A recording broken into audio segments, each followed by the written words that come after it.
Good morning, good morning. It's Elizabeth Eleanor and we're on pause and we're going to be talking about healthy intimacy today.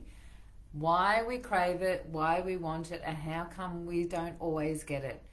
Because it is something that is a society problem at the moment, is to actually express intimacy and to understand the boundaries around what healthy intimacy is, and this obligation that we sometimes feel, or this repelling against intimacy in all forms, right? Because we can sometimes feel very unsafe. So I'd love for you to say hi in the chat if you're in here live and watching. If you're watching the replay, love for you to say hi and where you're watching from and how you are today. How are you today? I'm just going to check to make sure that I'm on and all the things are happening. Yes, awesome. So let's talk about what healthy intimacy is. Healthy intimacy is actually just about being supported, loved, nurtured, taken care of. You know, last time we were talking about codependency, independency, and interdependency. So interdependency really supports a healthy, intimate relationship. Because when you're interdependent, you're not looking for powering over anyone else. You're not feeling powerless in your relationship. You're in this really beautiful, empowered relationship where there's this reciprocal energy, there's this give and take. And in that space, you feel safe, right? When you feel safe in a relationship, you've got the opportunity to open up to receiving more and to giving more. However, when you're not feeling safe, you're in that survival mode, you're in that space. Love for you to say hi in the comments, because I can see we've got a couple of people on, and I'd love for you to say hi. Lara, hey, how are you? Love to, and Tam are watching as well. Hi, Tam. So one of the things about intimacy is we have conditioning from our childhood of whether we feel comfortable being intimate or whether we don't feel safe, right?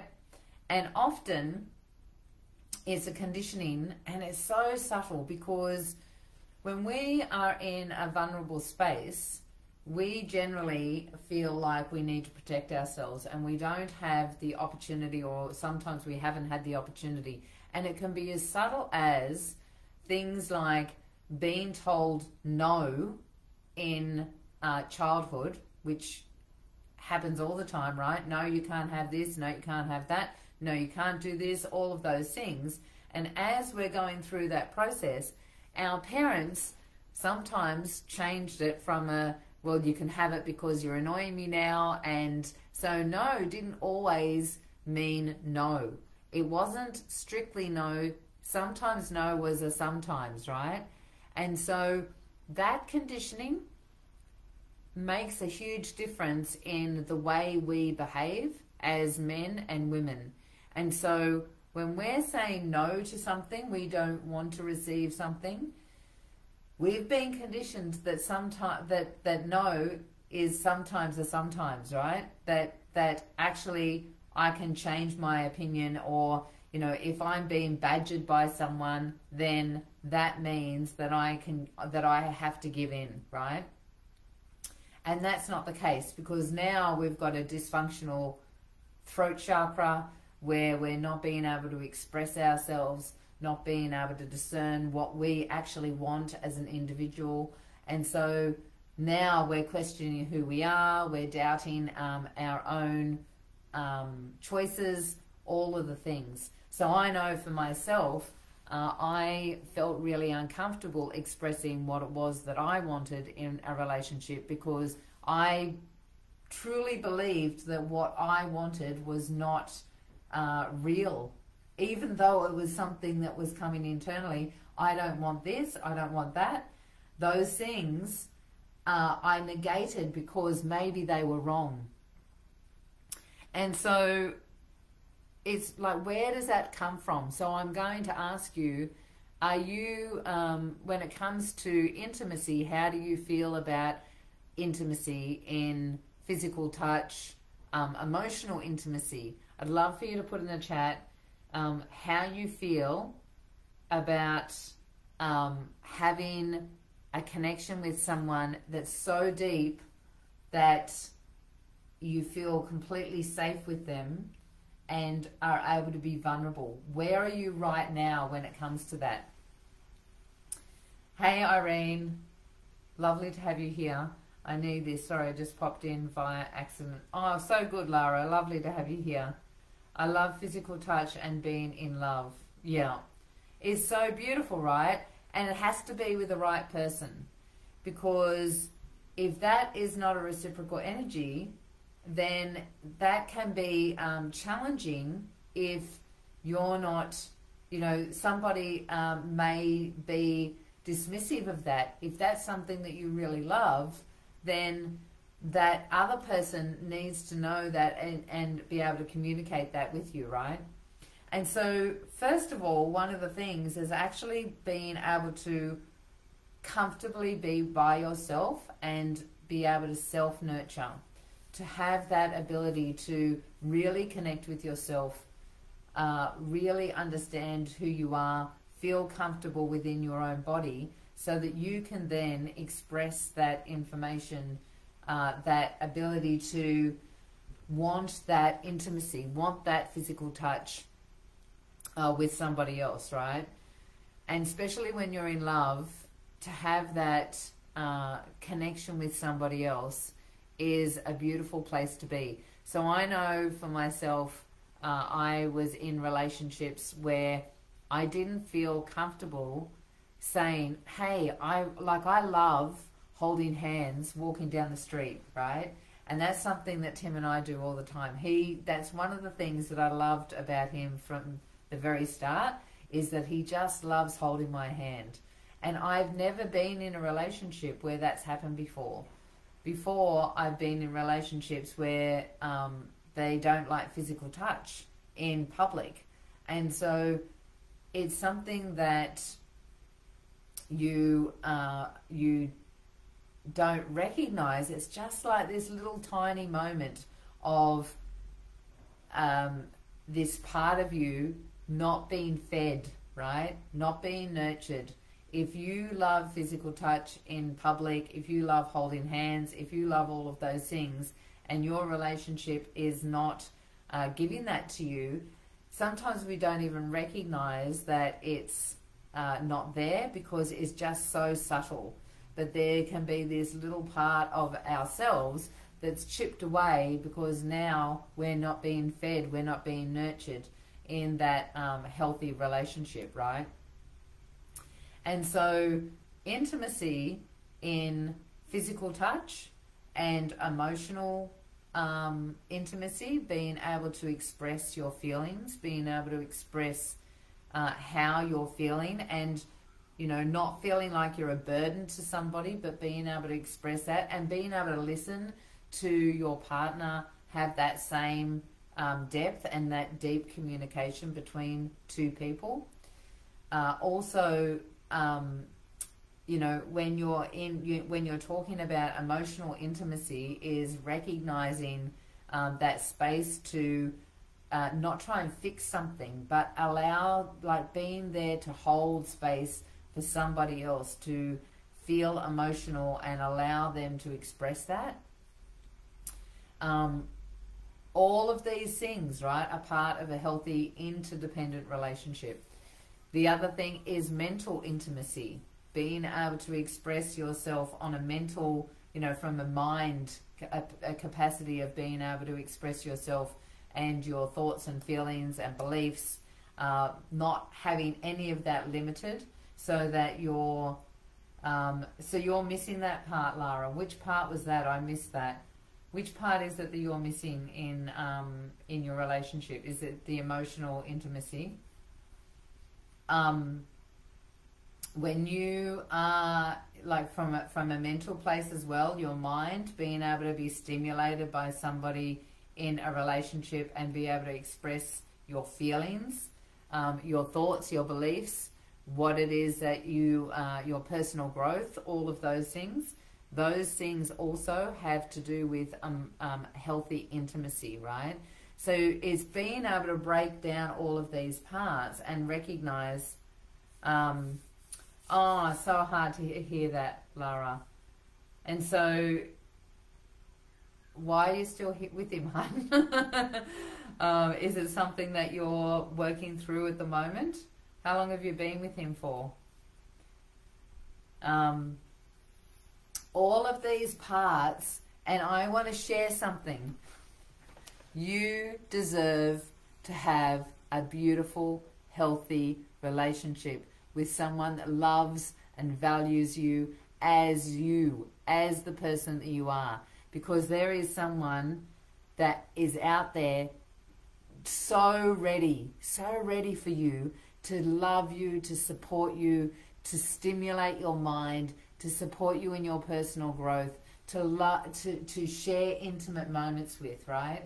So I want to just point that out, that when you're in a relationship that is no longer serving you, is not feeding you and creating healthy intimacy, then it's time to look at why not. What's going on? What's going on internally? And I'm talking directly to you at the moment, hun. What's going on internally that is feeding you to stay in that relationship? Because there's a part of you that knows that this is not right, right? If you're not in a healthy, intimate relationship, then there is the opportunity for personal growth, right? So personal growth, and there's an opportunity for expression, to express, this is how I'm feeling, this is what I'm choosing, this is what I'd like, how do you feel, right? Giving the opportunity for somebody else to really take ownership of where they're coming from, and are they prepared to move into a place of personal growth and partnership growth, right? Two people have to grow together to create healthy intimacy. If that's not the case, then is looking at what is this, how is this serving me, and how is this limiting me, and what is it that I'm going to, everything's a choice, right? So if you're in a place where you're not being stimulated mentally, emotionally, physically, if you're not getting the opportunity for intimacy that feeds your soul, right? Because there's a big difference between intimacy that is serving one person and not serving another, so it's imbalanced, and it's actually creating this place of power and powerless, where one person feels powerful and the other one feels powerless. Then if you're not in that relationship, if you're in a relationship like that, then it's time to have a look at, where do I really want to be? Like, am I going to be in this for the next year, 5 years, 10 years, 20 years? Is this what I really want? Because if you're in a relationship that's holding you back, then it's something to address, right? I've worked a lot of it out as to why I'm still stuck here. There's a lot of love, but doesn't serve me. I'm serving him. Yeah. Yeah. So I want to say, hun, let's breathe together.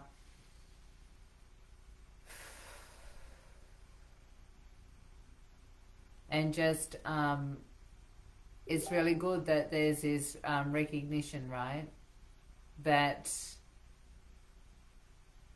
you're not feeling served, and that that there's this, I'm serving him, right? So first of all, total recognition that that's not a healthy, intimate relationship. There's an imbalance there, right? So first of all, that recognition, and then looking at how that is serving you.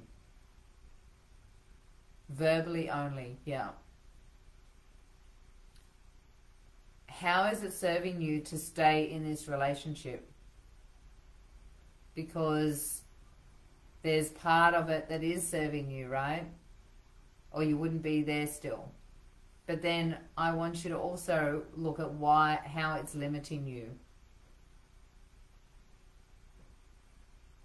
We get conditioned from our childhood to feel like that we're inadequate in some way, that we're broken in some way, and that we, especially as women, that we are here to serve in some way, and at the detriment of our own personal health.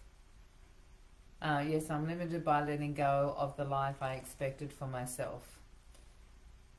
And so I can so feel that in your throat chakra and your sacral. So it's so beautiful that you accidentally turned up here, Lara, right? I want you to recognize that I'm stalling and treading water. I know this. Can I just ask, Lara, if you have children in this relationship? Again, I'm going to say one of the really good places to look at is, am I prepared to stay here for another year, another 2 years, 3 years, 5 years, 10 years? And oh, that's a blessing, right? Not to have children. So now it's just looking at where you're at in this space, not having to feel responsible for anybody else is a beautiful place to be, because it makes a big difference when there's children involved. It can take it to a whole new level. And so having a dog, yeah. Well, that could be something. Depends on your relationship and association, right? So let's just reset. When it comes to intimate relationships, this is just a perfect opportunity to express and to example how we can find ourselves in a place where we are serving and we're not receiving the intimacy that we really deeply desire. And again, coming back to our childhood, we have this connection to feeling broken, feeling inadequate, feeling like we are somehow less than, and that we have to justify who we are and define ourselves a certain way to be able to be loved, be supported, be nourished, have intimacy, all of those things, that we have to do a certain thing to be able to receive that. And really it comes back to ourselves. Who do I truly believe I am? Do I love myself in the capacity that I could, am I worthy? Because I've got to tell you, you are worthy.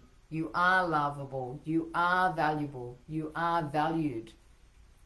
And it's now looking at all of the limiting beliefs that are holding you back from actually experiencing that. So when you're in a place where you are experiencing a situation where you're not getting all your needs fulfilled, you've got to ask yourself, why not? What's going on that is not giving me all of the stuff that I desire? And I'm telling you right now that it's just a switch for us to recognize that we have the ability and the opportunity to have whatever we want. I feel I'm not good enough, and I know he's not behaving good enough towards me. So I want to share with you, Lara, and everyone else that's watching, all of this starts with really embracing your authentic nature, recognizing who you are deep within. So it actually all starts with us.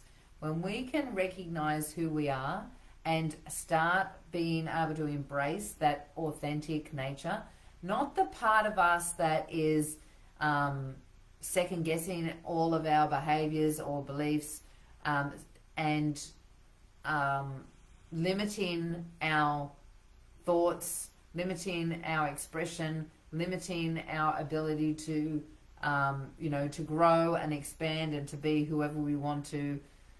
Not that part, because that part is our identity. That's the part of us that is built in from our childhood and all of the conditions of why, when we grew up, this is the way you've got to behave and this is the way you've got to present yourself to be loved and nurtured. And we don't want to bash up our parents because it wasn't our parents that did this. It's just the generational society and the conditioning of the world of how to behave, right? It's part of the system. I can imagine, Lara, I can imagine that you are a little bit scared, and it's good to acknowledge that, right? So just take a moment to feel that, but recognize that that is part of the process, ready for that opportunity to move into growth in some capacity. And it just has to be little chunks at a time. So I want to share with you that this month we have a free monthly mixer called the Mad Hatter's Tea Party. And it's I think it's 90 minutes or something. If you don't have a teapot, it's okay, you're allowed to come. But it's going to be a bit of a fun exercise. So every month we're putting on something exciting and just giving a micro adjustment. So this is an opportunity for us to embrace our true self, that part of us that's deep within past our identity, past the part that is limiting us and feeling inadequate. So it's looking and recognizing that part of ourselves that has the ability to create, the ability to express, the ability to have everything that we desire, the ability to love and be intense and deep and creative and expansive, and all of those things, all of the parts of ourselves, whoever you are, whatever your personality type is, you have the ability to be way more than what you are experiencing right now. And so what we're going to do is we're going to go through the looking glass in a meditation and visualization, and we're going to search out and find that part of ourselves and embrace our true nature and that authentic energy that's within us. So Irene, if you're still on here, can you put the link in for the Mad Hatter's Tea Party? So it's on Wednesday night, Australian time, and it's free, so you can jump in and grab that. So that's on the 24th at 7:30, and we are going to explore what that means. Who are we under this? So Lara, I would definitely, if you haven't already registered for that, I would definitely jump in and just be part of that, and just let's get a little tiny bit of a tweak on recognizing who you are, ready to shift some of this and to start expressing that to yourself and to others. And so, yeah, so good. I'm so glad. So, intimacy, healthy intimacy, being able to express it. What is it that you love? Do you love being touched? Do you love holding hands? Do you love massage? Do you love emotional connection? Do you love stimulating conversations? Or are you the personality type that actually prefers not to be touched? Because that's okay too. You know, like if it's from the fact that maybe that's just the way you are, You know, like, this is where the dichotomy comes, right? Because you can be from in a place where I don't like to be touched because actually I've got some sort of trauma from my childhood, and so touch doesn't feel safe for me. That's something that is being, you know, an opportunity to explore that and heal that and clear that. But you may be someone that actually just doesn't prefer touch, right? It's just part of your nature. And so when you recognize that, that's okay too, is being able to communicate that and feel comfortable with your partner, that your partner is in that space too, and that there might be stimulation and intimacy in a different form, not as physical. It might be mental stimulation, right? It might be emotional stimulation. It might be in other forms. Yeah, I do too. I love touch and I love words.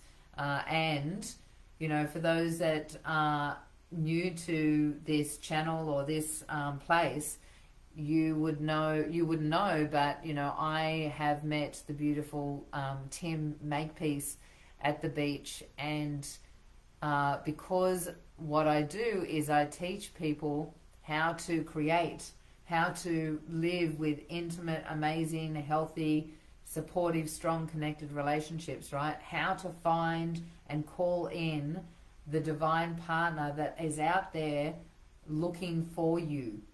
Someone that is totally connected and ready to be just what you and him, or you know, you and her, whatever it might be, you and they may be ready for, is this connection, this soul deep connection that is out there waiting for you, right? And I'm telling you, because I've got the results. I was alone by myself for 12 years.